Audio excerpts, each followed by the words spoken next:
President of the Kyrgyz Republic. I request the protocol to escort His Excellency. On behalf of the Assembly, I wish to thank the President and have the honor to welcome His Excellency Sadyr Japarov, President of the Kyrgyz Republic.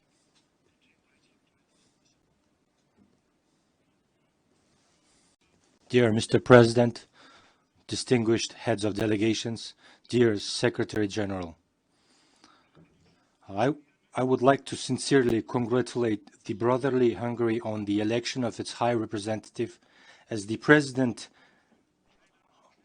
of the 77th session of the United Nations General Assembly. I wish the Honorable Csaba Kőrösi every success in such an important international position. The Kyrgyz Republic is always ready to provide its support to you.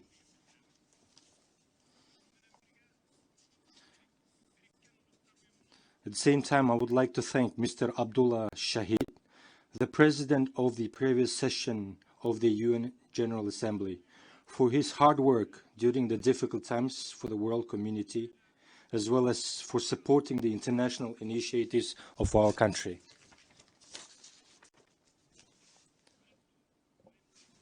Dear ladies and gentlemen, the United Nations was established 77 years ago after the worst world war in the history of the mankind. Perhaps the founding states of the UN who signed the international agreement to establish the organization in San Francisco in 1945 naively believed that wars, destruction, hunger, and suffering would end forever?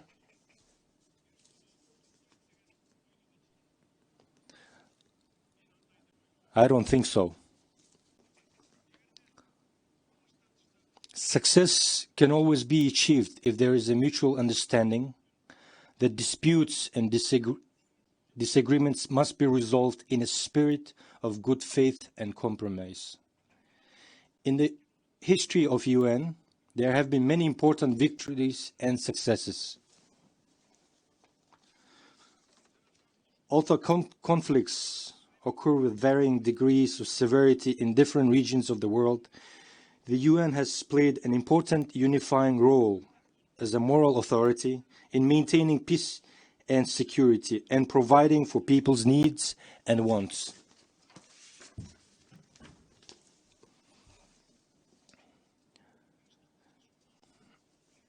Now, in the conditions of unprecedented complication of the geopolitical situation in the world, which has created alarming expectations in the international community due to the threat of the destruction of the fundamental foundations of peaceful coexistence and inevitably of a major war, it is important for all of us to remember the high goals and objectives that were fixed in the UN Charter, namely, to maintain international peace and security, and to that end, to take effective collective measures for the prevention and removal of threats to the peace and for the suppression of acts of aggression or other breaches of peace, and to bring about peaceful means in conformity with the principles of justice and international law, adjustment or settlement of international disputes or situations which might lead to a breach of peace,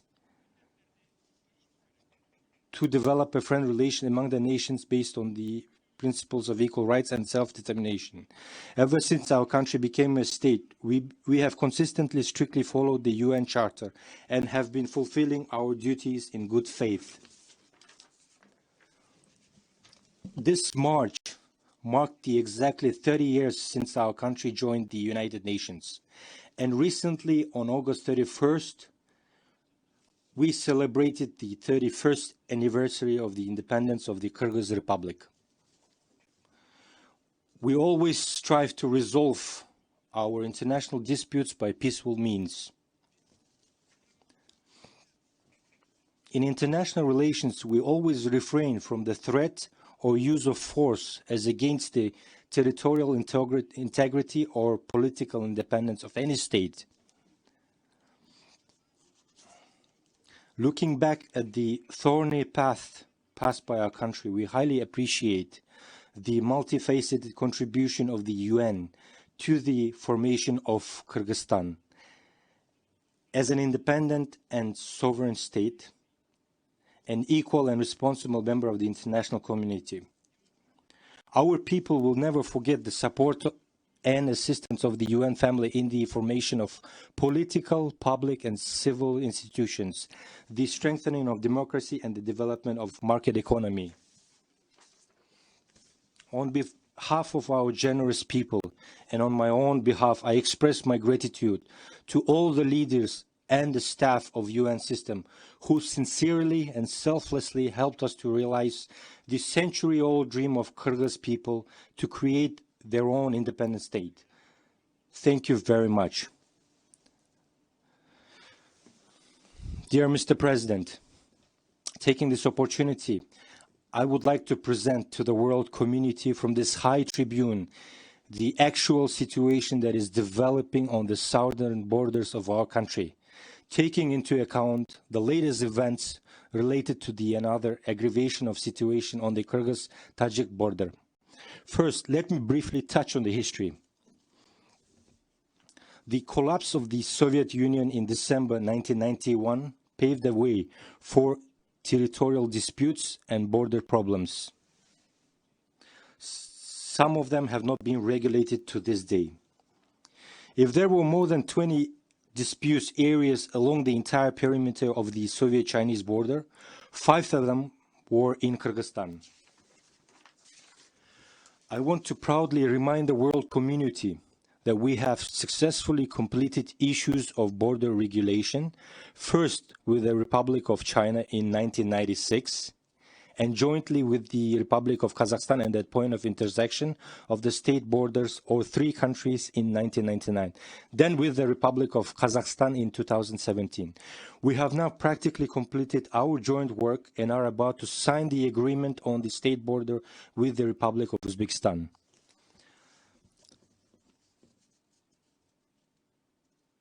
I am pleased to note that the state borders with these 3 neighboring countries have become the borders of peace, good neighborliness, friendship, and mutually beneficial cooperation.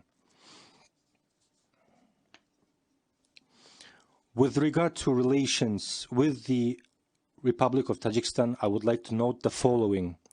Our 2 close neighboring peoples have been living side by side for a long time. We are united by common values, culture, traditions, and customs. We share the same faith. Our people are intertwined by family ties. Our legendary father Manasa was married to a Tajik princess Kanыкey. I would like to remind also legally the collapse of Soviet Union occurred in December 21st, 1991 in the city of Almaty of the Republic of Kazakhstan, when the heads of 11 newly independent states adopted the Almaty Declaration on the creation of Commonwealth of Independent States. The declaration stated that independent states recognize and respect each other's territorial integrity and the inviolability of existing borders. They indicate that strengthening of relation of friendship, good neighborliness, and mutual beneficial cooperation, which have historical roots, meets the fundamental interest of people and serve the cause for peace and security. It is written that the countries sense their responsibility to maintain civil peace and international harmony. This legal document was signed by the presidents of 11 states, presidents of 11 CIS member states, including the Republic of Tajikistan. This principle was confirmed by the President of Tajikistan, Emomali Rahmon, in Moscow Declaration of the CIS on respect for sovereignty, territorial integrity, and immunity of borders of the state parties of the Commonwealth of Independent States, dated April 15, 1994. He signed it